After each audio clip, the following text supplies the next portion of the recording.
నిజానికి ఏవి ఆకాశ దీపాలు? మీరు నేను పెట్టక్కర్లేదు. ఆకాశ దీపాలు వెలిగించిన వాడు పరమేశ్వరుడు. సూర్యుడు, చంద్రుడు, నక్షత్రములు ఇవి ఆకాశ దీపాలు.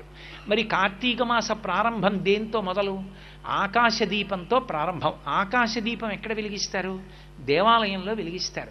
దేవాలయంలో ధ్వజస్తంభానికి తాడు కట్టి ఒక చిన్న పాత్రలో దీపం వెలిగించి గాలికి నిధనం కాకుండా రంధ్రములతో ఏర్పాటు చేసి దాన్ని జాగ్రత్తగా సమంత్రకంగా భగవంతుడి నామాలు చెప్తూ భక్తులందరూ చుట్టూ నిలబడి ఉండగా ఆ దీపాన్ని పైకెత్తుతారు.